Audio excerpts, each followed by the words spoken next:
হযরত সালাবা রাদিয়াল্লাহু তাআলা ওর পিছনে শয়তান লেগে গেল। এ সালাবা, সাঈদ ইবনে আব্দুর রহমান নবীর সাথে তাবুকের অভিযানে চলে গিয়েছে, তুমি কি একবার পর্দাটা সরিয়ে দেখেছো ওদিকে কি এমন জিনিস আছে, কি এমন বিষয় বস্তু আছে? হযরত সালাবা রাদিয়াল্লাহু তাআলা পর্দাটা সরিয়ে দেখতে পেলেন সাঈদ ইবনে আব্দুর রহমানের স্ত্রীটা কত সুন্দরী, কত সুরুষী, কত যুবতী, কতটা দেখতে সুন্দর। হযরত সালাবা রাদিয়াল্লাহু তাআলা একটু গায়েতে স্পর্শ করলেন, না স্পর্শ করার সঙ্গে সঙ্গে সালাবা সাঈদ ইবনে আব্দুর রহমানের স্ত্রী বললেন, সালাবা তুমি আমানতের খেয়ানত করলে, তোমার মুহাজির ভাইয়ের আমানতকে তুমি খেয়ানত করলে। শোনো শোনো, হে সালাবা তুমি মুনাফিক হয়ে গিয়েছ। কার কথাটা বেশি গ্যারান্টিড হবে? কথা বলেন না কেন? নবীর কথা বেশি গ্যারান্টিড হবে। ওই সাহাবা বললেন, ইয়া রাসূলুল্লাহ, ইয়া হাবিবাল্লাহ, আপনি ওর টাকাটা পরিশোধ করে দিয়েছেন। রাসূল বললেন, দেখো আমি তো টাকাটা যখন পরিশোধ করেছি, ইহুদির টাকাটা পরিশোধ করে দিয়েছি, তখন তুমি সেখানে ছিলে? না হুজুর, ছিলাম না। তাহলে তুমি কিভাবে বললে পরিশোধ করে দিয়েছি? আমাদের ভিতরে যখন দুজনের বচসা হয়, যদি আমার পিছনে সাপোর্ট দাঁড়িয়ে যায়, আমি খুশি হইতো নাকি? আমার পিছনে একটা সাপোর্ট পেয়েছি। রাসূল বললেন, আমি টাকাটা তার পরিশোধ করে দিয়েছি, তুমি সেখানে ছিলে? না হুজুর, ছিলাম না। তুমি যখন ছিলে না কিভাবে বললে? ওই সাহাবা বলেছিলেন, ইয়া রাসূলুল্লাহ, ইয়া হাবিবাল্লাহ, এই জন্য বলেছি আমি ইতিপূর্বে ইহুদি ছিলাম ও মুসলমান ছিলাম। আপনি বলেছেন কবরের শাস্তির কথা, কবরের শাস্তির কথা আমি দেখিনি, না দেখে আপনার কথা মতো আমি বিশ্বাস করে নিয়েছি। ইয়া রাসূলুল্লাহ, ইয়া হাবিবাল্লাহ, আপনি হাসরের মাঠের কথা, শাস্তির কথা, আযাবের কথা আমাকে বলেছেন। ইয়া রাসূলুল্লাহ, না দেখে আমি বিশ্বাস করে নিয়েছি, ঈমান এনেছি। ইয়া রাসূলুল্লাহ, ইয়া হাবিবাল্লাহ, আপনি জান্নাতের কথা বলেছেন, জান্নাতের নিয়ামতের কথা বলেছেন, আমি জান্নাত দেখিনি, আপনার কথা মতো বিশ্বাস করে নিয়েছি। ইয়া রাসূলুল্লাহ, ইয়া হাবিবাল্লাহ, আপনি জাহান্নামের কথা বলেছেন, জাহান্নামের শাস্তি আমি দেখিনি। ইয়া রাসূলুল্লাহ, ইয়া হাবিবাল্লাহ, জাহান্নামের কথাটা আপনার কথা মতো মেনে নিয়েছি। সত্যি তো তাই নাকি?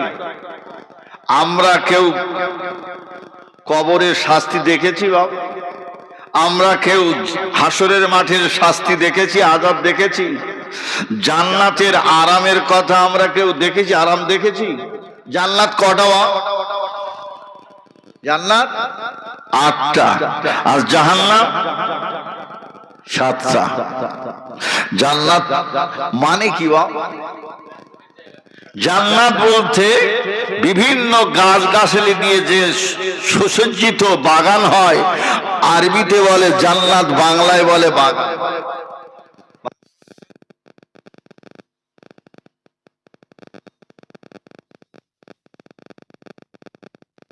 আমরা অনেকেই জানি, অনেকেই জানি না। জাহান্নাম 7টা অনেকেই জানি, জানি না। যাকে আমি সেদিকে বলতে যাচ্ছি না, যে ইহুদি বলছে না দেখে আপনার প্রতি বিশ্বাস করেছি, এত কঠিন কঠিন বিষয় আপনার কথা মতো আমি ঈমান এনেছি, বিশ্বাস করেছি, আর আপনি সামান্য বলছেন ওর ঋণ পরিশোধ করে দিয়েছি, আমি আপনার সাহাবা হয়ে মেনে নিতে পারবো না। তাহলে তাদের ঈমানের মজবুতি কতটা? ইয়া রাসূলুল্লাহ, ইয়া হাবিবাল্লাহ, থাকার দরকার নাই, আপনি পরিশোধ করেছেন, এর ভিতরে কোনো সন্দেহ নাই। আপনি এত মূল্যবান দামি দামি কথাগুলো বলেছেন, আর সামান্য ঋণ পরিশোধ করে দিয়েছেন, আপনার ভিতরে কোন রকমের মিথ্যা নাই। জোরে বলুন সুবহানাল্লাহ। একটা ঈমানওয়ালার দাম কত জানেন? একটা ঈমানওয়ালার মূল্য কত জানেন? আল্লাহ নবী বড় বড় লিডারদের নিয়ে, বড় বড় ইহুদিদের নিয়ে, আবু সুফিয়ানের মতো নেতা, আবু উতবার মতো বড় নেতা, সাহেবার মতো বড় নেতা, আপনার আব্বাস রাদিয়াল্লাহু তাআলা তখন ইসলাম গ্রহণ করেনি, তখনকার মতো বড় নেতা, ওলীদ বিন মুগীরার মতো বড় নেতা, বড় বড় নেতাদের নিয়ে রাসূল আমার দ্বীনের দাওয়াত দিচ্ছিলেন। ইচ্ছা ছিল এদের মধ্যে যদি মুসলমান হয়ে যায়, এরা যদি মুসলমান হয়ে যায় আমার দ্বীনের কাজে, দ্বীন প্রচারের কাজে অনেক কাজে আসবে, অনেক কাজে লাগবে। তাই রাসূলুল্লাহ তাদের দিকে মনোনিবেশের সঙ্গে, মনোযোগের সঙ্গে তাদের কাছে দ্বীনের কথা, দ্বীনের দাওয়াত দিচ্ছিলেন। ওসব বড় বড় নেতা, বড় বড় ধনী, এরা যদি ইসলামের ভিতরে চলে আসে তাহলে আমার ইসলাম প্রচার করার সুবিধা হবে, এই আশা নিয়ে তাদের কাছে হুজুর আমার আলোচনা করছিলেন। এমন সময় একটা অন্ধ সাহাবা, যিনি হচ্ছেন হযরতে মা খাদিজা রাদিয়াল্লাহু তাআলা আনহার মামাতো ভাই। অন্ধ বোঝেন তো, চোখে দেখতে পায় না। ওই অন্ধ সাহাবাটা লাঠি নিয়ে টুক টুক টুক টুক টুক টুক করতে করতে রাসূলের কাছে এসে সালাম দিলেন, আসসালামু আলাইকা রাসূলুল্লাহ, কোরআনের কোন বাণী থাকলে, সংবাদ থাকলে আমাকে শোনান, কোরআনের কোন আদেশ থাকলে আমাকে জানান, কোরআনের কোন সংবাদ থাকলে আমাকে শোনান। আমার রাসূলুল্লাহ ওই অন্ধ সাহাবার দিকে ভ্রুক্ষেপ করলেন না, একটু বিরক্তি ভাব নিলেন। ইনি এসেছেন শরীয়ত শিখতে, ইনি এসেছেন অন্ধ সাহাবা দ্বীন শিখতে, কোরআন জানতে, আর ওরা এখন কোরআনের ভিতরে আছে না বাইরে আছে?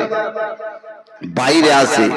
এই মুশরিক, ইহুদি, কাফের, এদের থেকে ইমানের কানা অন্ধ সাহাবা, ইমানের ইমানদার সাহাবা আব্দুল্লাহ ইবনে উম্মে মাকতুমের মূল্য বেশি না এদের মূল্য বেশি? কথা বলেন না কেন? ধনীদের মূল্য বেশি না। আল্লাহ নবী একটু বিরক্তি বোধ করলেন, আমি চাইছি এদের দ্বীনের দাওয়াত দেব, দাতাদের দাওয়াত দেব, দ্বীনের মধ্যে নিয়ে আসবো। এমন সময় আব্দুল্লাহ ইবনে উম্মে মাকতুম এসে সালাম দিলেন আর শরীয়তের কথা জানতে চাইলেন। হুজুর আমার বিরক্তি বোধ করলেন। আপনি যদি বড় বড় নেতাদের সঙ্গে কথাবার্তা বলেন, সেই সময় যদি একটা গরিব, অসহায়, একটা অশিক্ষিত মানুষ এসে কথা বলে, তা বিরক্তি লাগবে না আপনার? আমার তো লাগবে। কিন্তু রাসূল যাই হোক, তিনি কি চিন্তা হবে না করে একটু বিরক্তি হলেন। আবাসা আবাসা ওয়া তাওয়াল্লা আন জাহুল আমা। এই বিরক্তি হওয়ার সঙ্গে সঙ্গে আল্লাহ পাকের দরবারে, আল্লাহ পাকের দরবারে সংবাদ চলে গেল। আল্লাহ তো সবই জানেন নাকি? না, বোধহয় সবকিছু জানেন না।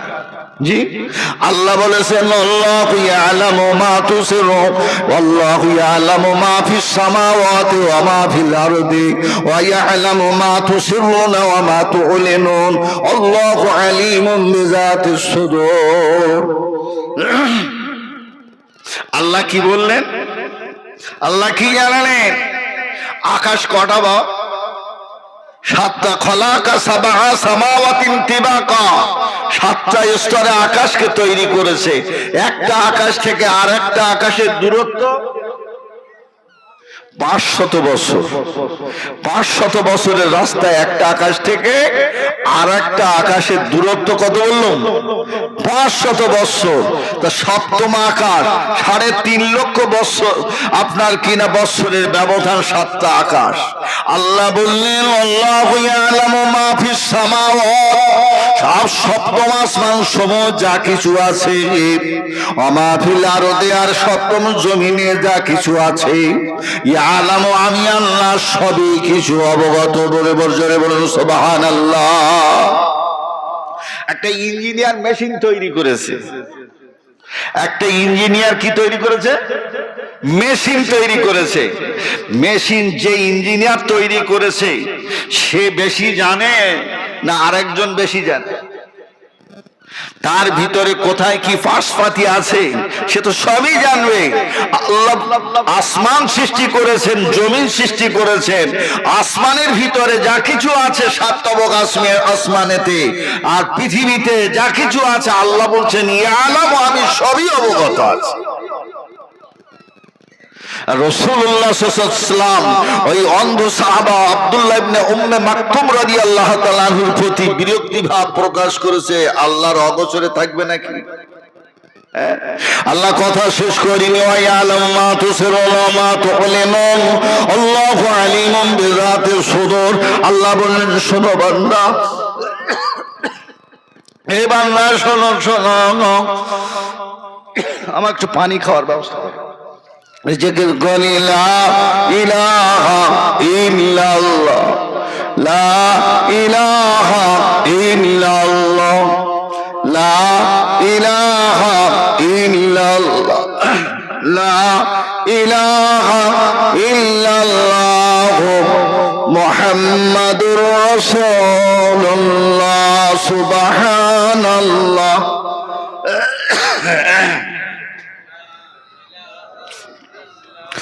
লা ইলাহা ইল্লাল্লাহ, লা ইলাহা ইল্লাল্লাহ, লা ইলাহা ইল্লাল্লাহ মুহাম্মাদুর রাসূলুল্লাহ।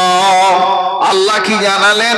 আল্লাহ বললেন ইয়ালামু মা তুসিরুনা ওয়া মা তু'লিনুন, তোমরা যা কিছু গোপনে গোপনে করো, আরে আবদালে করো, রাতের অন্ধকারে করো, আমবাগানে জামবাগানে শালবাগানে যা কিছু করো, ইয়ালামু আমি আল্লাহ সবই অবগত আছি।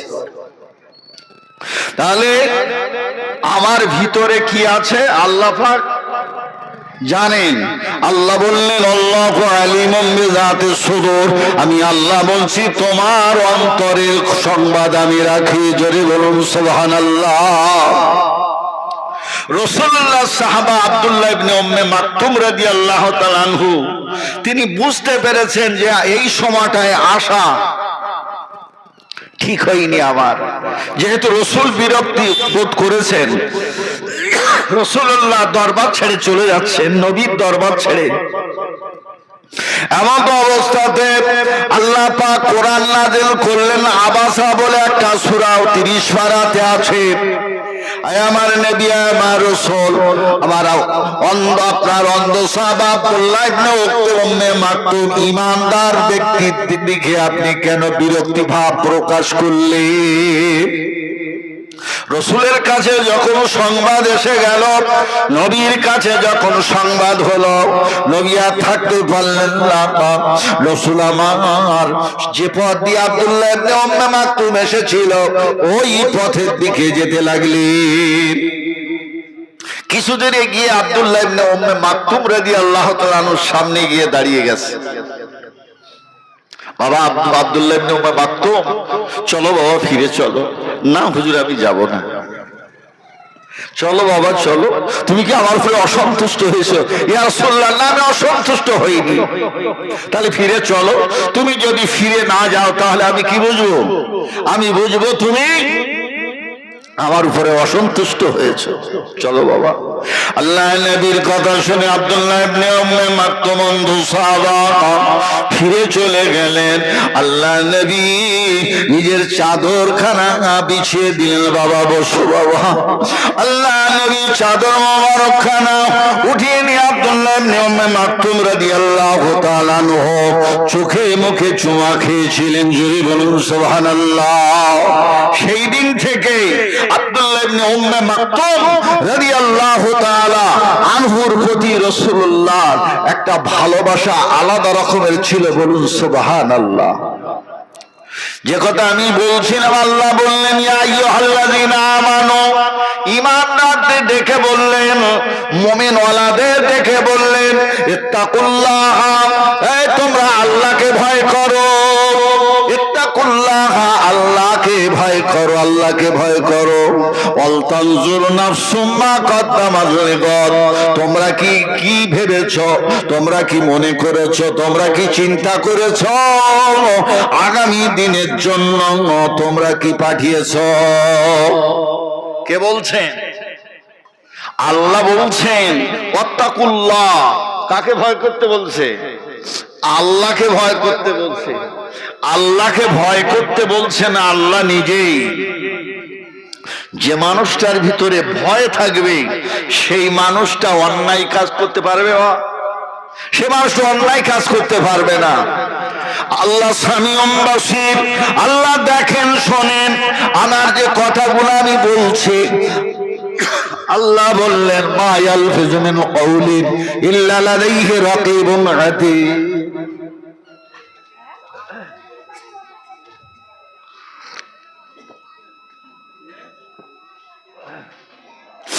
আল্লাহ বলছেন তোমরা যা কিছু বলো আমি সেগুলো শুনি। জোরে বলুন সুবহানাল্লাহ। যেগুলো করো সেগুলো আমি দেখি। তাহলে আমি যা করছি সেগুলো কে দেখছে? আল্লাহ দেখছেন। আর যা বলছি সেগুলো আল্লাহ শুনছেন। এই দুটো কথার মধ্যে যদি আপনি বিশ্বাস রাখতে পারেন, আপনার দ্বারা আমার দ্বারা অন্যায় কাজ হবে না। আল্লাহ বলল ওয়াত্তাকুল্লাহ, আমাকে ভয় করো, আমার কাছে তোমাদের হাজির হতে হবে, আমার কাছে তোমাদের উপস্থিত হতে হবে। ভয় করেছিলেন, কেমন ভয় করেছিলেন? নবীর সাহাবা হযরতে সালামা রাদিয়াল্লাহু তাআলা আনহু, নবীর আনসার সাহাবা হযরতে সালামা রাদিয়াল্লাহু তাআলা আনহু, যিনি মদিনার বাসিন্দা, নাম তার আপনার সালামা, রাসূলের একজন মুহাজির সাহাবা হযরতে সাঈদ ইবনে আব্দুর রহমান, যিনি মক্কা থেকে মদিনায় গিয়েছিলেন। মুহাজির সাহাবা আর আনসার সাহাবা। মুহাজির বলতে আপনি কি বোঝেন? মুহাজির বলতে যিনি দেশ ত্যাগ করে এসেছেন তিনি হলেন মুহাজির। আর সেই দেশ ত্যাগীদের যারা সাহায্য করেছে তাদেরকে বলা হয় আনসার। মুহাজির সাহাবা হযরতে সাইয়্যিদ ইবনে আব্দুর রহমান রাদিয়াল্লাহু তাআলা আনহু নবীর সঙ্গে আপনার কিনা তাবুকের অভিযানে যাবেন বলে ইচ্ছা করেছেন। হযরত সাইয়্যিদ ইবনে আব্দুর রহমান মুহাজির সাহাবা বলেছিলেন, ইয়া রাসূলুল্লাহ, ইয়া হাবিবাল্লাহ, আপনার সঙ্গে আমি তাবুকের অভিযানে যাব, কিন্তু আমার বাড়ির দেখভালের জন্য হযরতে সালাবাকে যদি আপনি একবার বলেন, সে যদি আমার বাড়িটা পাহারা দেয়, আমার বাড়ির সমস্যাগুলো মিটিয়ে দেয়, পানি জহাব কুয়া থেকে পানি এনে দেয়, আপনার কিনা জঙ্গল থেকে কাঠ কেটে এনে দেয়, বাজার করে এনে দেয়, তাহলে আমি আপনার সঙ্গে তাবুকের অভিযানে যাব। রাসূলুল্লাহ হযরত সালাবাকে ডেকে বললেন, সালাবা শোনো। বলেন ইয়া রাসূলুল্লাহ, যে দেখো তোমার মুহাজির ভাই হযরত সাঈদ ইবনে আব্দুর রহমান আমার সঙ্গে তাবুকের অভিযানে যাবে, তুমি তার বাড়িটা একটু দেখভাল করতে পারবে? জি হুজুর, আমি পারবো। আমরা যখন আত্মীয়র বাড়ি যাই, বাড়ির সমেত, বাড়ি কেউ না থাকে, তালাটা মেরে পাশের বাড়িটা বলে যাই না? এটা লক্ষ্য রেখো, বলি না? জি। নবীর সাহাবা মুহাজির সাহাবা সাঈদ ইবনে আব্দুর রহমান রাদিয়াল্লাহু তাআলা আনহু নবীর সাথে তাবুকের অভিযানে চলে যান। হযরত সালাবা রাদিয়াল্লাহু তাআলা আনহু বাজার থেকে বাজার করে নিয়ে আসেন, জঙ্গল থেকে কাঠ কেটে নিয়ে আসেন, কুয়া থেকে পানি নিয়ে আসেন। কিছুদিন যেতে না যেতে হযরত সালাবা রাদিয়াল্লাহু তাআলা আনহুকে শয়তান ধোঁকা দিতে লেগেছে। শয়তান আমাদের বন্ধু তো নাকি? শয়তান বন্ধু তো। আল্লাহ বললেন শোনো, ইয়া বানি আদম, হে মনুষ্য জাত, লা তাবুদু শয়তান, খবরদার শয়তানের কথা মানবে না, শয়তানি কাজ করবে না। কেন কেন? ইন্নাহু, নিশ্চয় ওই শয়তান, লাকুম, তোমাদের জন্য, আদুব্বুন, শত্রু, মুবিন, প্রকাশ্য। শয়তান তোমাদের জন্য প্রকাশ্য শত্রু। তা শয়তান আমাদের শত্রু না বন্ধু? শত্রু। আল্লাহ বললেন শয়তানের বন্ধু হয় না। বন্ধু যদি হতে হয় আমি আল্লাহ আমার বন্ধু হও। কিন্তু সমাজ কি দেখছি? সমাজকে দেখছি। আচ্ছা শয়তান কি চায় যে আল্লাহর বান্দা বান্দিরা আল্লাহর নামাজটা পড়ুক? শয়তান কি চায় আল্লাহর বান্দা বান্দিরা আপনার কি না গান বাজনা থেকে বিরত থাকুক? চায়। কিন্তু ঘরে ঘরে আজকের গান বাজনা ভরে গিয়েছে। শয়তান কি চায় যে আল্লাহর বান্দারা রোজা করুক, রোজা থেকে বিরত থাকুক। কোনটা চায়? রোজা থেকে বিরত থাকুক। শয়তান চায় আল্লাহর বান্দা বান্দীরা হালাল কাজ থেকে বিরত থাকুক, হারামে মগ্ন হয়ে যায়। ঘরে ঘরে সুদ, ঘরে ঘরে জেনা, ঘরে ঘরে মদ এসে হাজির হয়েছে। হয়নি বা? নামাজ পড়ে 5 ওয়াক্ত, সুদের ব্যবসা করে, এরকম লোক আপনাদের গ্রামে নাই তো? কিরকম হলো? নামাজ পড়ে 5 ওয়াক্ত অথচ সুদের ব্যবসা করে, এরকম মানুষ সব গ্রামে খুঁজলে কিছু কিছু পাওয়া যাবে। বড় বড় বুলি বলে। আচ্ছা ভাই, এই যে সুদখোর, সুদ খেয়ে আল্লাহর ইবাদত করে, এই ইবাদত আল্লাহ নেবে বলে মনে হয়? একটা গল্প বলি ছোট করে। জি, বিয়ে বাড়িতে বরের জন্য আলাদা খাঞ্চা থালা ব্যবহার হয় না?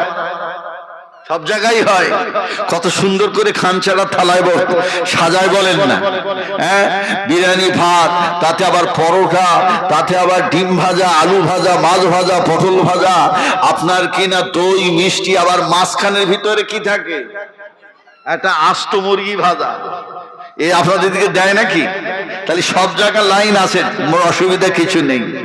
খুব সুন্দর করে সাজানো আছে খাঞ্চার থালা। এখন বর তো 12টা 12:30টার ভিতরে আসে নাকি? 12:30টার মধ্যে আসে বর? যাক আলহামদুলিল্লাহ, আপনাদের দিকে আসে। আমাদের দিকে তো 2:30টা 3টে না বাজলে বর আসে। দেখা যাচ্ছে অনেক সময় বিয়ে পড়াতে পড়াতে আসরের আজান হয়ে যায়। আর যেদিন বিয়ে হয় সেদিন তো বরের আর নামাজ পড়া লাগে না। বিয়ে করতে এসে নামাজ পড়বে কখন? জি, আবার ঠিক মাগরিবের আজান হবে, সেই সময় বরের গাড়ি মসজিদের পাশ থেকে হু করে চলে যাচ্ছে, ওর নামাজ পড়া লাগবে না। জি, এখন সুন্দর করে খাঞ্চার থালা সাজানো হয়েছে। বরের দুলা ভাইরা, বোনাইরা খুব গোল হয়ে বসেছে, দুটো খাবে। পরোটাগুলো তুলেছে, ভালো করে দেখছি সুন্দর করে সাজানো।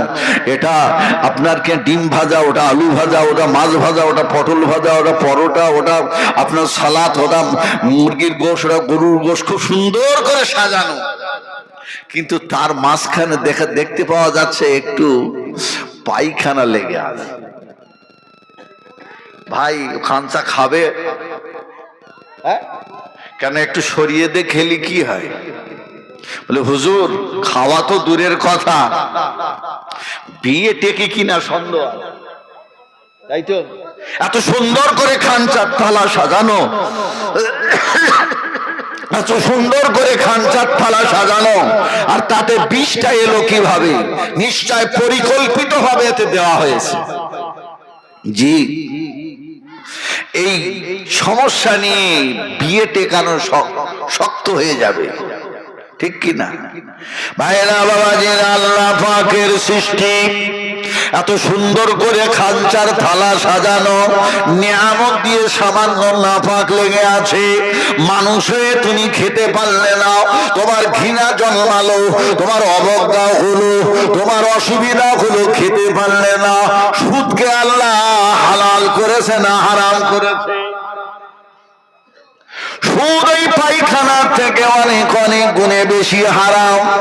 তুমি 5 ওয়াক্ত নামাজ আদায় করো, বড় বড় ফতোয়া দাও, তুমি সুদের ব্যবসার মধ্যে জড়িত, বলুন না দেখি, সামান্য নাপাক লাগার কারণে তুমি খাদ্যটা খেলে না, খেতে পারলে না, তোমার ইবাদতের মধ্যে যদি ওই সুদের মালটা থাকে, আল্লাহ পাক ওই ইবাদত নেবে না, মুখে ছুঁড়ে মারবে।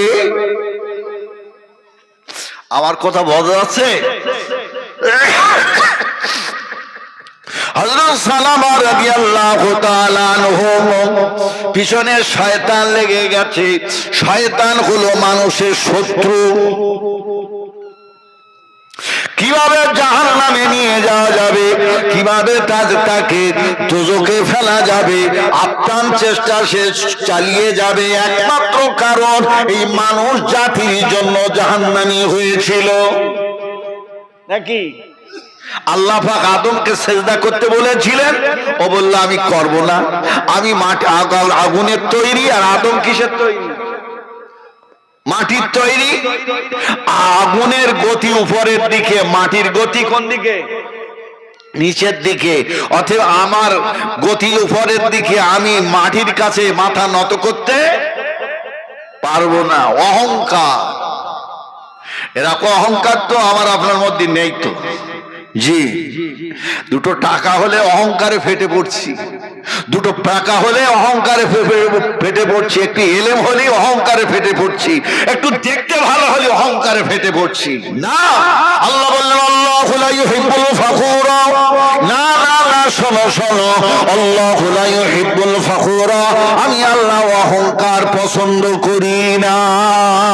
আল্লাহ যে জিনিস পছন্দ করেন না, আল্লাহ যে জিনিস ভালোবাসেন না, আপনি আল্লাহর সৃষ্টি হয়ে, আমি আল্লাহর সৃষ্টি হয়ে, আমি যদি সেটাকে ভালোবাসি, আমি যদি সেটাকে পছন্দ করি, আল্লাহর কাছে আমি আপনার কিনা আল্লাহর প্রিয় পাত্র না অপ্রিয় পাত্র।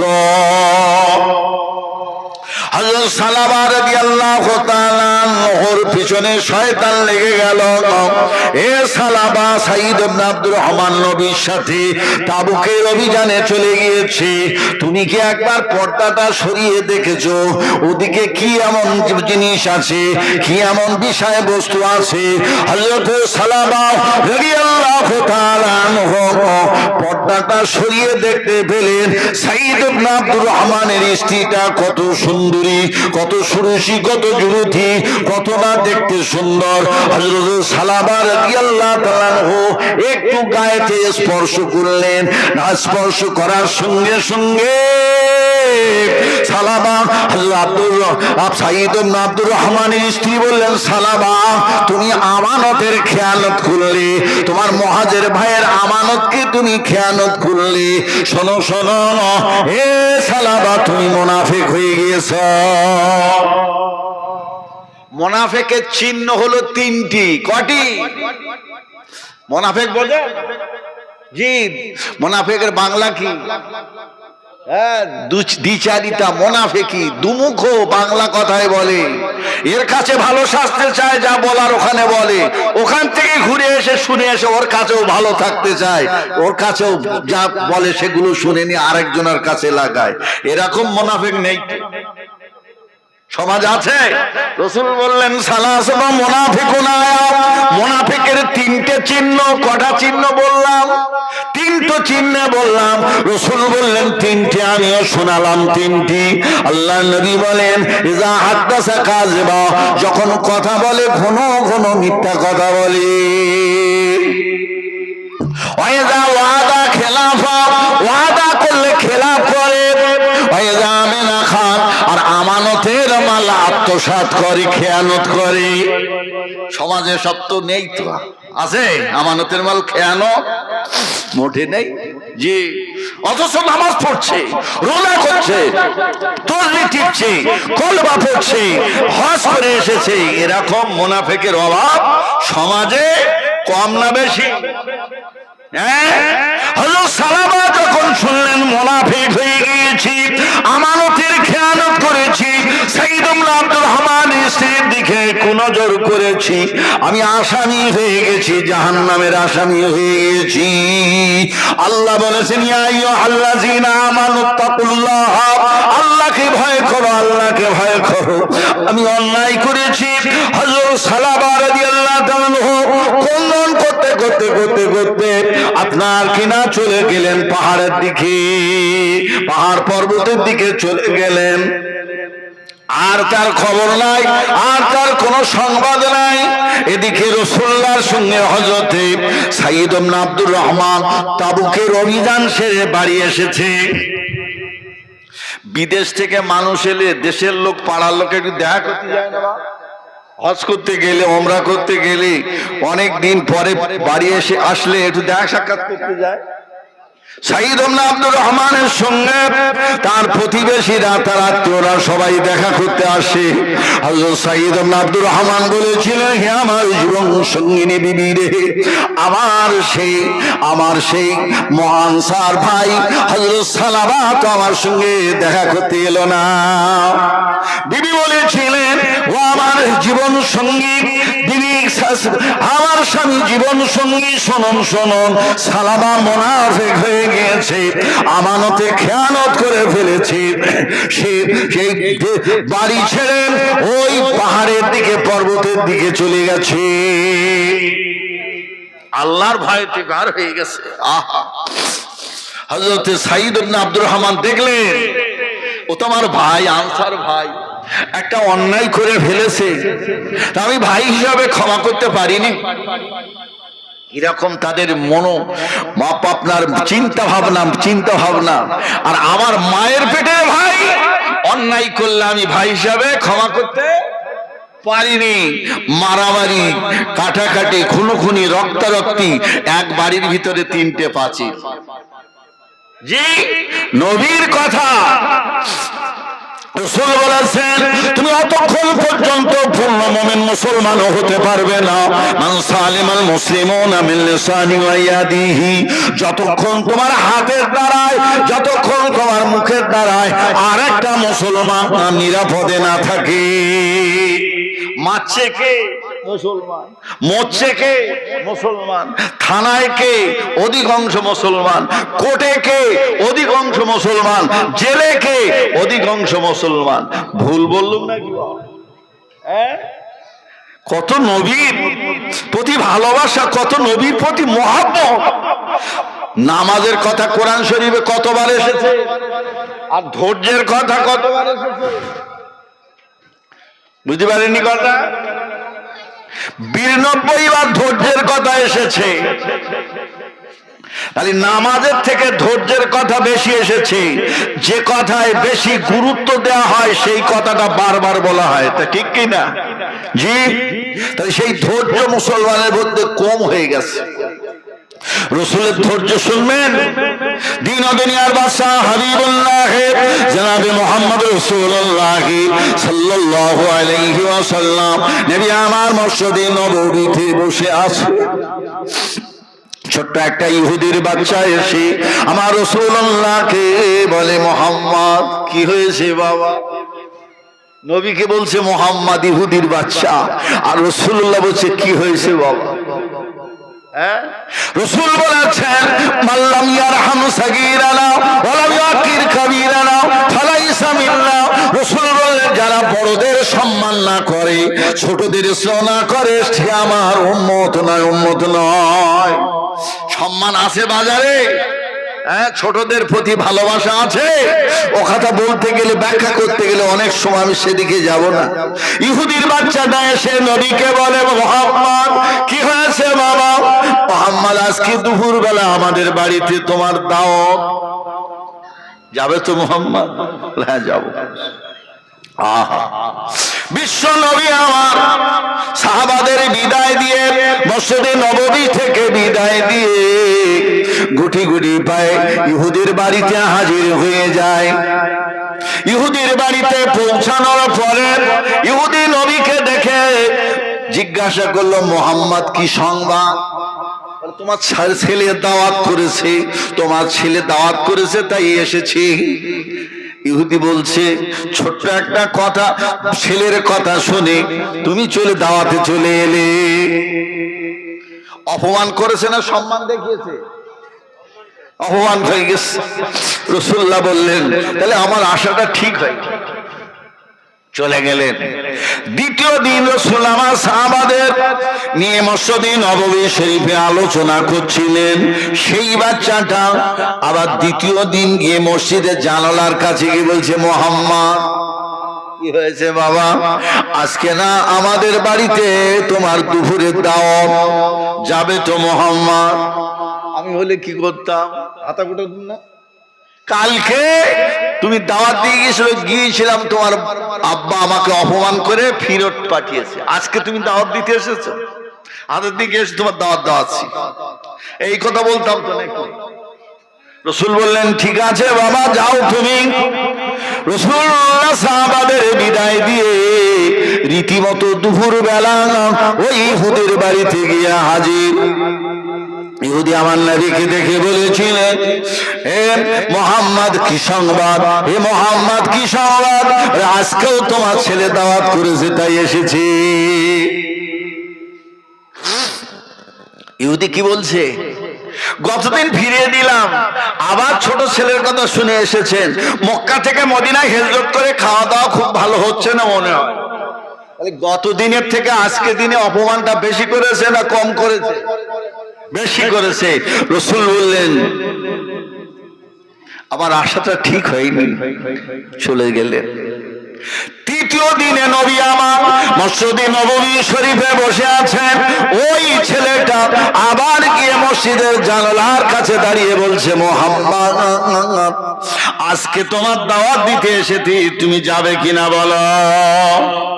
আমার রাসূল বললেন, যাব। আমি হলে কি করতাম?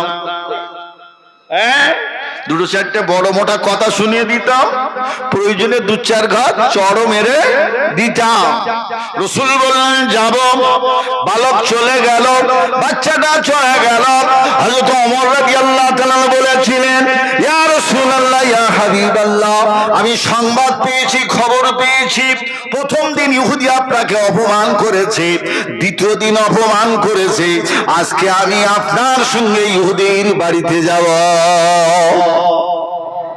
আমার রাসূল হযরত ওমর রাদিয়াল্লাহু তাআলা বললেন, দেখো তুমি যেতে পারো বটে, তবে গরম হলে হবে না, নরম হতে হবে। এই হযরত ওমর রাদিয়াল্লাহু তাআলা গরম মানুষ ছিলেন না নরম মানুষ ছিলেন? গরম মানুষ ছিলেন। দেখো তুমি যদি নরম থাকতে পারো তাহলে আমার সঙ্গে তোমার যেতে হবে, গরম হলে যাওয়া যাবে না। আহা, হযরত ওমর রাদিয়াল্লাহু তাআলা বললেন, ইয়া রাসূলুল্লাহ, ইয়া হাবিবাল্লাহ, আমি আপনার সঙ্গে যাব, গরম হব না নরম থাকব। আল্লাহর নবী গুটি গুটি পায়ে হযরত ওমর রাদিয়াল্লাহু তাআলাকে সঙ্গে করে নিয়ে ইহুদির বাড়িতে চলে গেলেন। ইহুদি দেখতে পেয়ে রাসূলের কাছে এসে বললেন, মুহাম্মদ কি খবর? বলে, আজকেও তোমার ছেলে দাওয়াত করেছে তাই এসেছি। ইহুদির চোখ ভরা পানি নিয়ে আমার রাসূলুল্লাহকে বলেছিলেন, এতদিন মুহাম্মদ ইবনে আব্দুল্লাহ বলেছিলাম, মুহাম্মদ বলেছিলাম, আজকে মুহাম্মদ বলবো না, মুহাম্মদ ইবনে আব্দুল্লাহ বলবো না, আজকে ইয়া রাসূলুল্লাহ বলবো, ইয়া হাবিবাল্লাহ বলবো, ইয়া নবী আল্লাহ বলবো। আমি কিতাবে পড়েছিলাম, তোরাত কিতাবে পড়েছিলাম, আখিরি জামানায় যিনি নবী হবেন তিনি ধৈর্যের বাঁধ ভাঙবেন না, ধৈর্যের বাঁধ ভাঙবেন না। সেই কিতাবের কথাটা আমি পরীক্ষা করার জন্য আমার ছেলেকে আমি 3 দিন পাঠিয়েছিলাম। ইয়া রাসূলুল্লাহ, ইয়া হাবিবাল্লাহ, কিতাবের সঙ্গে আপনার মিল হয়ে গিয়েছে, আর দেরি নাই, দেরি না। ইয়া রাসূলুল্লাহ, ইয়া হাবিবাল্লাহ, আপনার নূরের হাত দুখানা লম্বা করে দিন, আমি ইহুদি ইমানের কালেমা পড়ে মুসলমান হয়ে যাব। বলুন না সুবহানাল্লাহ। ধৈর্যের গুণ আছে না নাই? আল্লাহ বলেছে ইন্নাল্লাহা মা সাবিরিন, ধৈর্যধারীদের সঙ্গে আমি। অতএব ধৈর্য যদি আমার ভিতরে না থাকে, ধৈর্য শুধু সমাজে নয়, নামাজ পড়তে গেলেও ধৈর্য লাগবে। নামাজ পড়তে গেলে ধৈর্য লাগে না? খপা খপ খপা খপ উঠে উঠছে আর বসছে। চাচা কি নামাজ পড়লে তুমি? তুমি নামাজ পড়লে কি নামাজ পড়লে? সূরা ফাতিহাটা একটু বলো না চাচা। চাচা বলতেছে যে আমি তো শেষ বেলায় নামাজ পড়েছি, ও সূরা ফাতিহা অত জানি টানি। এরম চাচা আছে না নাই? যুবক বেলায় এদিক ওর সেদিক, এ মাঠার সে মাঠ, এ ব্যবসার সে ব্যবসা। যুবক আর আপনার কিনা সময় ইবাদত করার সময় পাইনি। তার বৃদ্ধ বয়স হয়ে গেছে, 50 পার হয়ে গেছে। চোখ আর কথা শোনে না, নাক আর কথা শোনে না, কান আর কথা শোনে না, হাত আর কথা শোনে না, পা আর কথা শোনে না। চাচার অবস্থা খুব খারাপের দিকে। বড় একখানা জামা করেছে, মুখে একখানা আপনার বুক ভরা দাঁড়িয়ে করেছে, হাজির রুমাল একটা নিয়েছে, মাথায় টুপি দিয়ে তসবি একটা হাতে নিয়ে চাচা মসজিদ মুখো হয়েছে। চাচা তুমি বহুদিন পরে মসজিদে এলে, সূরা ফাতিহাটা একটু বলো না চাচা। নামাজে সূরা ফাতিহা পড়া কি? হ্যাঁ বলছে আমরাও সব জানি, তোমরা মিলাদ করবে, ওয়াজ করবে, তোমরা বলো আমরা শুনি। শুনে একটু মনে রাখতে হবে, তো স্মরণে রাখতে হবে। নামাজে সূরা ফাতিহা পড়া হলো ওয়াজিব। নামাজে সূরা ফাতিহা পড়া ওয়াজিব। লা সালাতা ইল্লা বিফাতিহাতিল কিতাব। সূরা ফাতিহা ছাড়া নামাজ হয় না। এখন চাচা 50 পার করে তুমি মসজিদে গেছো, তুমি সূরা ফাতিহা জানো না, তোমার নামাজ আল্লাহ নেবে? নামাজের ভিতরে দ্বিতীয় বৈঠকে তাশহুদ পড়তে হয়। তাশহুদ জানেন? আত্তাহিয়াতু। এই তাশহুদ পড়াটা কি? ওয়াজিব। ওয়াজিব ছেড়ে গেলে সেজদা দিতে হয়। কি সেজদা দিতে হয়? সেজদা দিতে হয়। আর সেজদা যদি না দেয় নামাজ তার বাতিল হয়ে যায়। আর ফরজ ছেড়ে গেলে নামাজ এমনিতে বাতিল। অনেক কথা বাবা। তাহলে যুবক বয়সে তুমি আল্লাহমুখ হলে না, যুবক বয়সে তুমি টুপি পরলে না, যুবক বয়সে তুমি রোজা রাখলে না, যুবক বয়সে তুমি মসজিদ মুখে হলে না, বয়স তোমার চলে গেছে, কান আর কথা শোনে না। মানে কি? কানে আর কথা শুনতে পায় না ভালো ঠিক মতো। জি, এই হাঁটু আর কথা শুনে না, হাঁটুই ব্যথা, ঠিক মতো চলতেও পারে না, ঠ্যাং একবার এদিকে একবার ওদিকে, একবার এদিকে একবার ওদিকে পা যাচ্ছে। তখন চাচা মসজিদ মুখ হয়েছে। এ নামাজ আল্লাহ নেবে? কথায় কথা বেড়ে যায়। যে কথা আমি আপনাকে শোনাচ্ছিলাম, নবীর সাহাবা হযরত সালামা রাদিয়াল্লাহু তাআলা আনহু আল্লাহ পাকের আযাবের ভয়ে, শাস্তির ভয়েতে ক্রন্দন করতে করতে করতে আপনার মরুভূমি, পাহাড় আর পর্বতের দিকে চলে যায়। আল্লাহর শাস্তির কত কঠিন জানেন? আল্লাহর শাস্তি জাহান্নাম। জাহান্নাম কটা বলেছিলেন আপনারা? লিকুল্লি সাবাতুন সাবাব। আল্লাহ বললেন আপনার কিনা আপনার সাবাত আবওয়াবিন লিকুল্লি বাবিন জুজুম মাকসুম। আল্লাহ বললেন জাহান্নামের 7টা, তার মানে 7টাই নেই, একটা ঘরে 7টা দরজা। যে জাহান্নাম কোথায় আছে? জাহান্নাম সমুদ্রের তলায় আছে, জান্নাত উপরে আছে। যেদিন আল্লাহ বিচার করবেন, অনুফিখা ফিস-সূর, যেদিন আপনার কিনা হযরত ইসরাফিল বাঁশিতে ফুঁক দেবেন, ফুঁক দেওয়ার কারণে দেখতে পাওয়া যাবে আপনার কিনা মানুষেরা আপনার আপন আপন কবর থেকে সবাই উঠে যাবে। আজকে কবরবাসীদের সবরেশানির জন্য আজকে জলসা দিয়েছে। দেবীতলার মানুষ দেবীতলার কবর থেকে উঠে যাবে, আপনার কিনা সুলতানপুরের মানুষ সুলতানপুরের কবর থেকে উঠে যাবে, নানাবুনিয়ার মানুষ নানাবুনিয়ার কবর থেকে উঠে যাবে। যার যেখানে কবর আছে সবাই আপন আপন কবর থেকে উঠে পড়বে। উঠে আপনার কোথায় যেতে হবে? সে কোথায়? শাম দেশের সিরিয়া না শাম দেশের সাহারা নামক স্থান থেকে আরাফাতের মাঠ, এই মাঠে বিচার হবে। যাবেন কিসে করে? আপনি দেবীতলা থেকে যাবেন কিসে করে? প্লেন দেওয়া হবে নাকি? যাবেনটা কিসি করে? হাদিস পাকের ভিতরে রাসূলুল্লাহ বলেছেন তিন রকম ভাবে হাসরের মাঠে মানুষ হাজির হবে। এক শ্রেণীর মানুষদের জন্য আল্লাহ পাক উটের ব্যবস্থা করে দেবে, একটা উঠে 1 থেকে 10 জন বসতে পারবে। আর এক শ্রেণীর মানুষ দৌড়ে দৌড়ে দৌড়ে হাসরের মাঠে উপস্থিত হবে। আর এক শ্রেণীর মানুষ আপনার কিনা মাথাটার নিচের দিকে মাটির দিকে থাকবে, মাটির দিকে থাকবে, পা দুটো তার উপরের দিকে থাকবে, মাথায় হেঁটে হেঁটে যাবে। সাহাবা হুজুররা শুনে অবাক হয়ে গেলেন, ইয়া রাসূলুল্লাহ ইয়া হাবিবাল্লাহ, মাথায় আবার হাঁটবে কিভাবে? মাথায় আবার হাঁটবে কিভাবে? আমার রাসূলুল্লাহ বলেছিলেন, হে আমার সাহাবারা শোনো শোনো, সাপ কিভাবে চলে? সাহাবা হুজুররা বলেছেন সাপ বুকে হেঁটে চলে, সাপ বুকে হেঁটে চলে। আয় আমার সাহাবারা, সাপকে যদি তোমরা না দেখতে আর আমি রাসূলুল্লাহ যদি বলতাম যে সাপ বুকে চলে, তোমরা তো ভাবতে চলবে তো পায়েতে, চলবে তো হেঁটে হেঁটে, বুকে আবার কিভাবে চলবে? এ আমার সাহাবারা শোনা নাও, শুনে নাও, যে আল্লাহ এই সরু সরু পায়ের দুটো রোলার উপরে বিশাল সহজ শরীরটা চালাতে পারে, আল্লাহ পাক কিয়ামতের দিন আপনার কাহার এত ক্রোধান্বিত হয়ে যাবেন, এত রেগে যাবেন আমার আল্লাহ পাক তার আপনার অবাধ্য বান্দা বান্দীদেরকে মাথায় হাঁটিয়ে হেঁটে হাসরের মাঠে হাজির করাবে। সেদিন এই সমুদ্র থেকে নিচের থেকে জাহান্নামকে 70,000 শিকল দিয়ে বাঁধা হবে। কত হাজার শিকল? 70,000 শিকল। আর একটা একটা শিকলে 70,000 ফেরেশতা ধরে থাকবে। তাহলে একটা একটা শিকলে 70,000 করে ফেরেশতা আপনার কিনা ধরে থাকবে। 70,000 ফেরেশতা, 70,000 শিকলে, একটা একটা শিকলে 70,000 ফেরেশতা ধরে থাকবে। ওই জাহান্নামকে টেনে টেনে টেনে টেনে নিয়ে জান্নাত যেখানে রাখা হবে, জান্নাতের পাশে রাখা হবে। কোথায় রাখা হবে?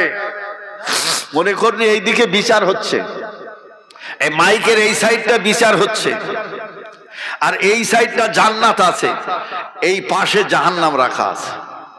এই হাসরের মাঠ থেকে এই জাহান্নামের উপর থেকে পোলসেরাত, নাম শুনেছেন পোলসেরাত?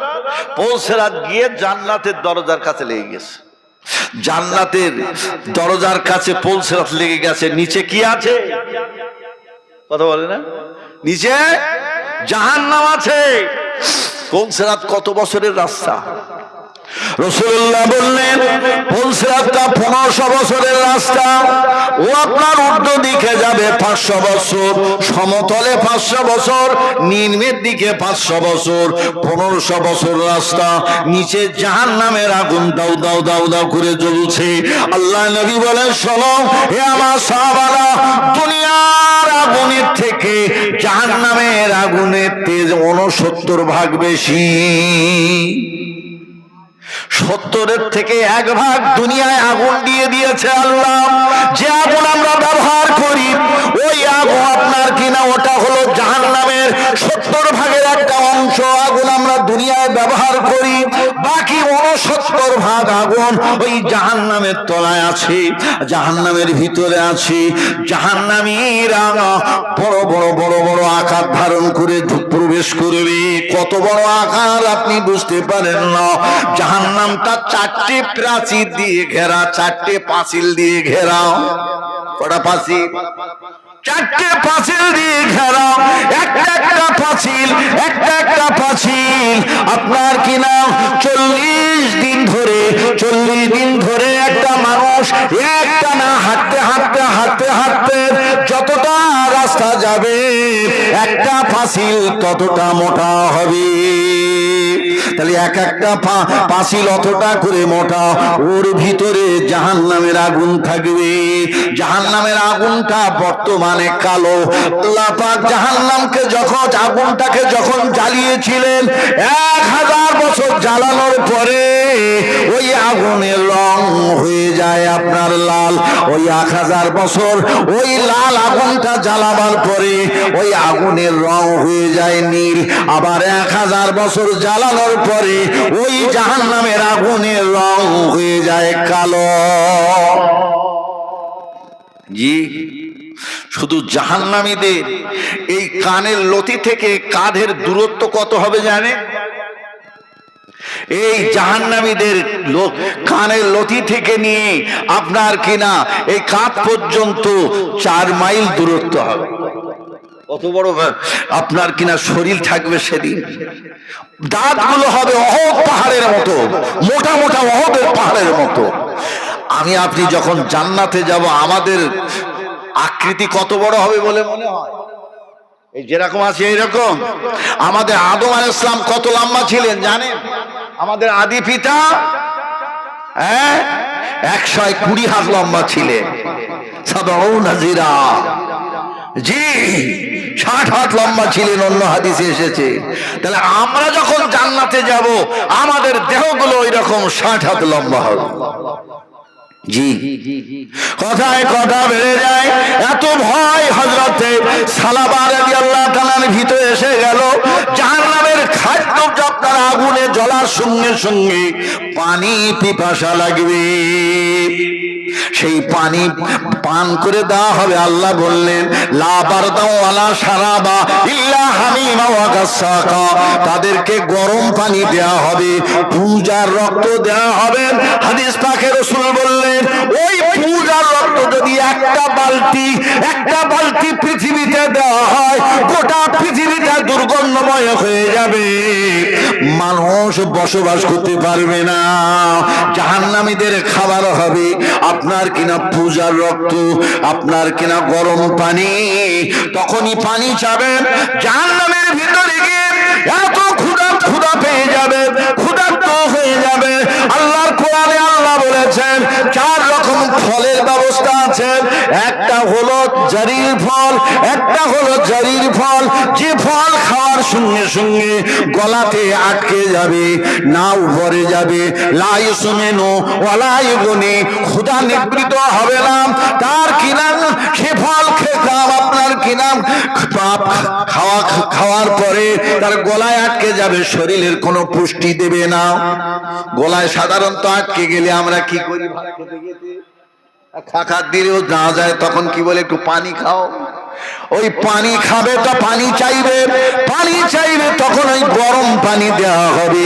গরম পানি দেওয়ার সঙ্গে সঙ্গে পায়খানার দরজা দিয়ে 40 হাত নারী টুকরা টুকরা হয়ে বার হয়ে যাবে। মরণ আর হবে না, দ্বিতীয়বার মরণ হবে না। আল্লাহর ভয়েতে চলে গেলেন আপনার কিনা মরুভূমির পাহাড় পর্বতে চলে গেলেন।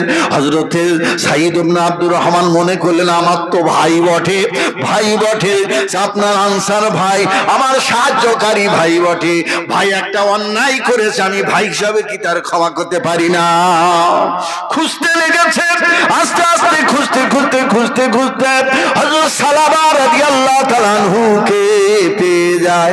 চলো ভাই বাড়ি চলো ভাই বাড়ি চলো।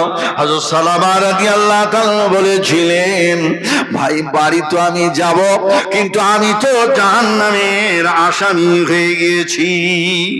আল্লাহ বললেন ইয়া আইয়ুহাল্লাযিনা আমানুত্তাকুল্লাহ, তোরা আল্লাহকে ভয় কর।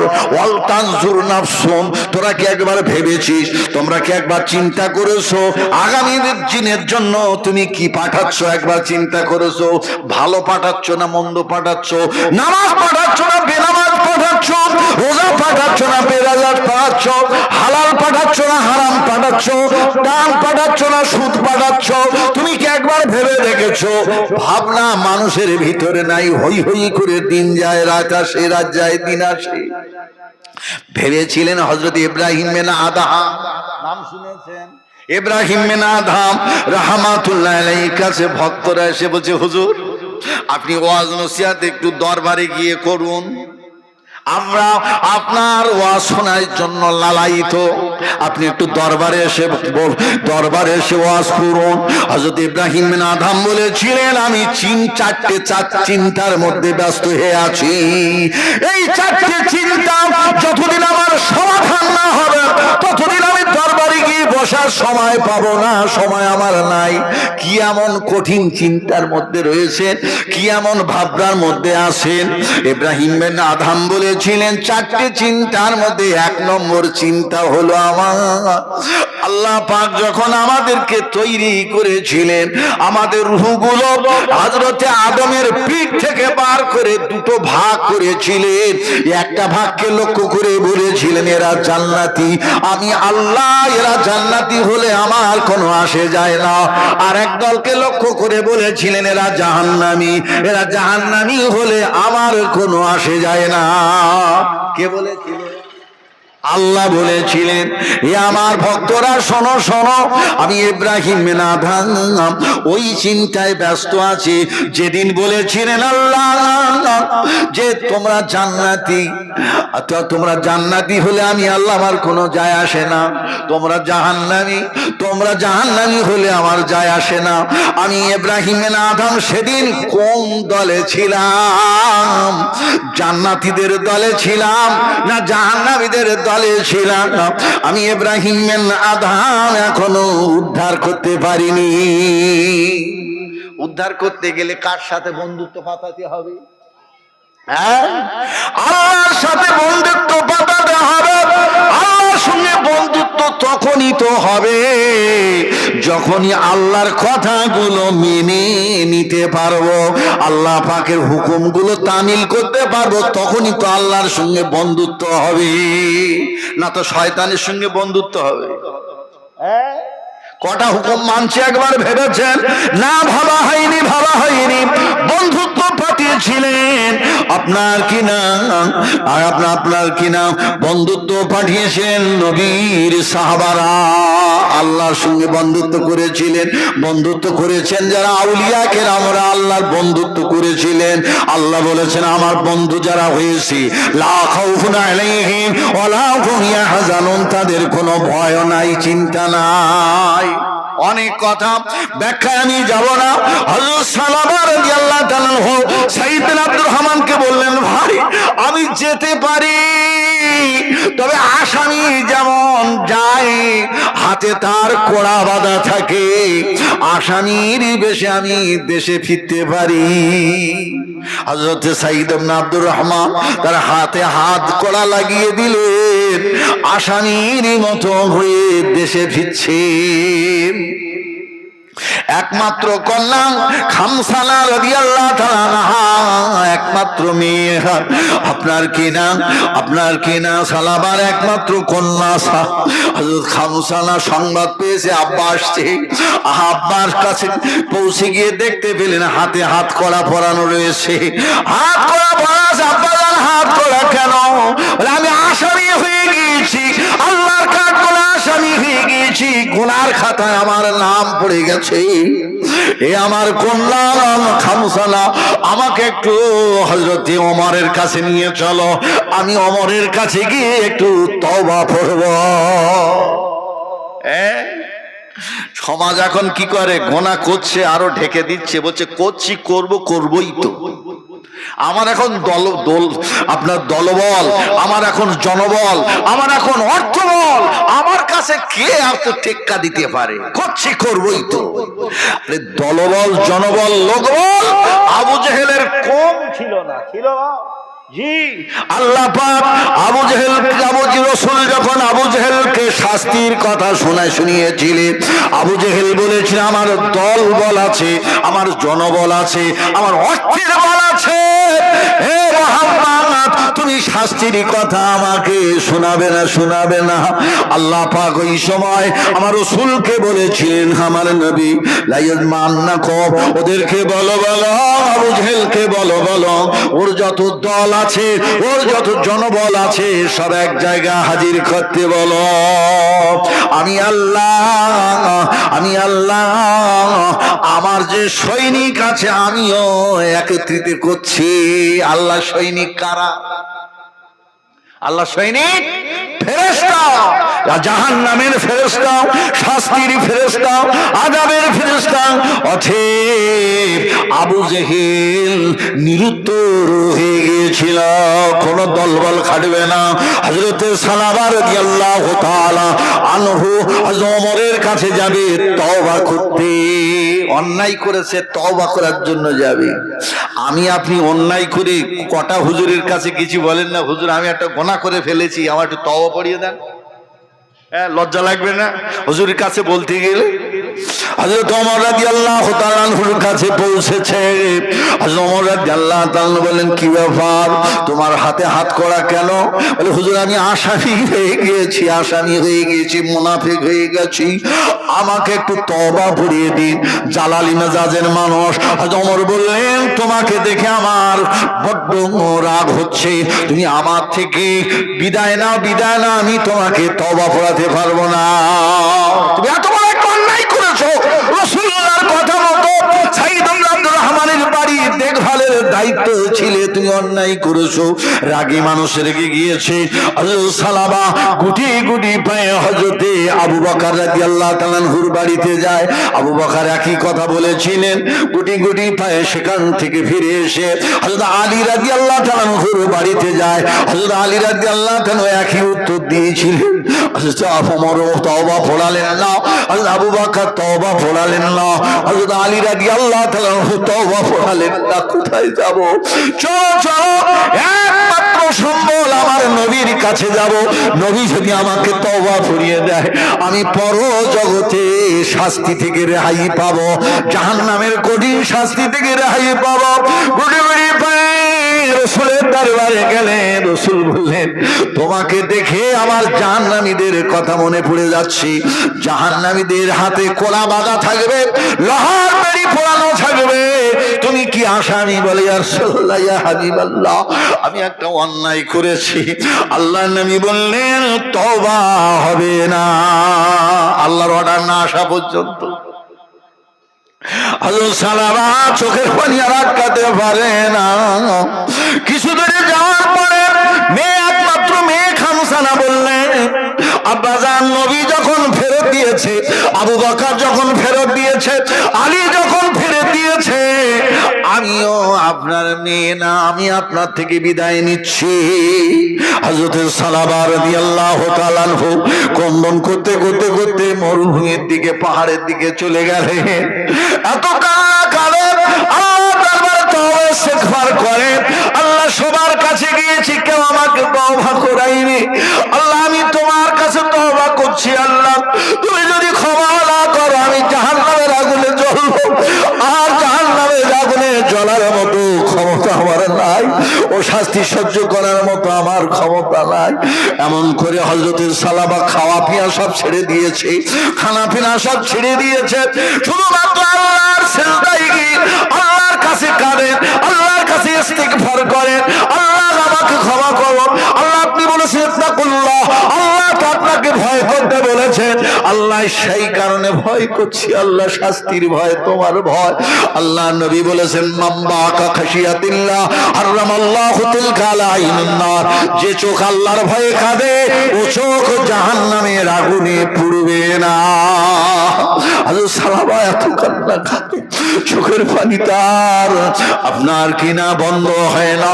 হাদিস পাকে এসেছে, জাহান্নামের আপনার ভিতরে মানুষ এত কান্না কাঁদবেন, রাসূলুল্লাহ বলেছেন, হে আমার উম্মতেরা, তোমরা কাঁদো, কান্না যদি তোমাদের না আসে, কান্না যদি তোমাদের না আসে, কান্নার মতো তোমরা মুখটা বানাও। কেন? জাহান্নামের এত কান্না কাঁদবে, চোখের পানি এতবার এত পরিমাণ বার হবে, চোখের পানি ফুরিয়ে যাওয়ার পরে রক্ত বার হতে আরম্ভ করবে, রক্ত বার হতে হতে এত বড় ক্ষত হয়ে যাবে, দুই চোখে এত বড় ক্ষত হয়ে যাবে, ওই ক্ষতর উপর দিয়ে নৌকা চলে যাবে। তাহলে চোখগুলো কত বড় হবে জাহান্নামীদের। তাই রাসূল কাঁদতে বলেছেন, হযরত সালামা এত কান্না কাঁদতে লাগলেন। আল্লাহ পাক রব্বুল আলামিন বলেছেন, ফালিয়াদহাকু খালিলা ওয়ালিয়াবকু কাসীরা। বান্দা তুমি হাসো কম, কাঁদো বেশি। আচ্ছা, আমরা হাসি বেশি না কাঁদি বেশি? কান্না আছে, কান্না আসবে কোথা থেকে? ভিতর নষ্ট হয়ে গেছে, ভিতর কঠিন হয়ে গেছে। দর্পণে পড়িলে ময়লা, মুখ দেখা যায় না। দর্পণ বোঝেন তো? আয়না। দর্পণে পড়িলে ময়লা, মুখ দেখা যায় না। অন্তর কল্পে পড়িলে ময়লা, ধর্মের জ্যোতি পায় না। মানুষ যখন গোনাহ করে একটা কালো দাগ পড়ে যায়, আবার যখন গোনাহ করে আবার একটা কালো দাগ পড়ে যায়, আবার যখন গোনাহ করে আবার একটা কালো দাগ পড়ে যায়। রাসূলুল্লাহ বলেছেন, লিকুল্লি শাইইন সাকালাতুন। আপনার কি নাম? রাসূলুল্লাহ বলেছে, আলা ইন্না ফিল জাসাদি মুদগাতান ফাইজা সালাহা সালাহাল জাসাদু কুল্লুহু ওয়া ইযা ফাসাদাত ফাসাদাল জাসাদু কুল্লুহু। আল্লাহ নবী বলেন, আলা, সাবধান, সতর্ক, শুনে নাও, শুনে নাও। আলা ইন্না ফিল জাসাদে মুদগাতান, শরীরের ভিতরে একটা অংশ আছে, একটা গোশত আছে। ওই গোশতটা যদি তোমার খারাপ হয়ে যায়, ওই গোশতটা যদি খারাপ হয়ে যায়, তোমার 70 কেজি শরীরটাও খারাপ হয়ে যাবে, তোমার 80 কেজি শরীরটা নষ্ট হয়ে যাবে, তোমার 60 কেজি শরীরটা নষ্ট হয়ে যাবে। আর ওই অংশটা যদি বা ভালো থাকে, ভাইজা সালাহাল সালাহাল জাসাদু কুল্লুহু, তাহলে তোমার গোটা শরীরটা ভালো থাকবে। সেটা কি? সেই অংশটা কি? সেই গোশতটা কি? রাসূল বললেন, আলা ওয়াহিয়াল কল, সেটা হলো তোমার কল। এই কলব গোনা করে করে নষ্ট হয়ে গিয়েছে। হযরত সালামা এত কান্না কাঁদেন, এত কান্না কাঁদেন, কান্না, চোখের পানি দেখলে আল্লাহর রহমতের দরিয়ায় জোশ মারিয়ে ফেরে যায়। বান্দা যত অন্যায় করুক না কেন, বান্দা যত অন্যায় করুক না কেন, কোনো কিছু দিয়ে আল্লাহ রাগ আল্লাহ বান্দা ঠান্ডা করতে পারবে না। যতক্ষণ পর্যন্ত চোখের পানি না ফেলবে, ততক্ষণ পর্যন্ত বান্দা আল্লাহ তার প্রতি খুশি হবে না। নারায়ে তাকবীর, নারায়ে তাকবীর। সিলসিলায়ে মুজাদ্দিদুজ জামান, সিলসিলায়ে মুজাদ্দিদুজ জামান হুজুর আমজাদ বুখারী দামাত বরকত আলিয়া, নারায়ে তাকবীর। আমি আমার বক্তব্য এখানে শেষ করছি। হুজুর এসেছেন, আপনারা যারা দাঁড়িয়ে আছেন, ভিতরে জায়গা আছে, এসে বসুন, কিছু আলোচনা হুজুর করবেন। আমাদের সকলের শ্রদ্ধা ভাজন হুজুর এসেছেন, কিছু আলোচনা করবেন। মহব্বতের সাথে দুরূদ শরীফ। আল্লাহ আসসালামু আলাইকুম। মাশাআল্লাহ, মাশাআল্লাহ। আল্লাহ ইমানি শক্তি বাড়ি মাইকালা কে করছি তো যা শরীর ভালো আছে ভাই। বেড়ে যায়, এত ভয় হযরতে সালামা রাদিয়াল্লাহু তাআলার ভিতরে এসে গেল। জাহান্নামের খাদ্য যখন আগুনে জ্বলার সঙ্গে সঙ্গে পানি পিপাসা লাগবে, সেই পানি পান করে দেওয়া হবে। আল্লাহ বললেন, লা বারদা ওয়ালা শারাবা ইল্লা হামিমা ওয়া গাসসাকা, তাদেরকে গরম পানি দেওয়া হবে, পূজার রক্ত দেওয়া হবে। হাদিস পাকে রাসূল বললেন, ওই পূজার রক্ত যদি একটা বালতি পৃথিবীতে দেওয়া হয়, গোটা পৃথিবীটা দুর্গন্ধময় হয়ে যাবে, মানুষ বসবাস করতে পারবে না। জাহান্নামীদের খাবার হবে আপনার কিনা পূজার রক্ত, আপনার কিনা গরম পানি। তখনই পানি চাবেন, জাহান্নামের ভিতরে গিয়ে এত ক্ষুধা পেয়ে যাবে, ক্ষুধার্ত হয়ে যাবে। আল্লাহর কোরআনে আল্লাহ বলেছেন 4 রকম ফলের ব্যবস্থা আছে। একটা হলো জারির ফল, একটা হলো জারির ফল, যে ফল খাওয়ার সঙ্গে সঙ্গে গলাতে আটকে যাবে, না উপরে যাবে, লা ইউসমিনু ওয়ালা ইউগনি, ক্ষুধা নিবৃত হবে না। তার কি নাম? সে ফল খেলাম আপনার কি নাম,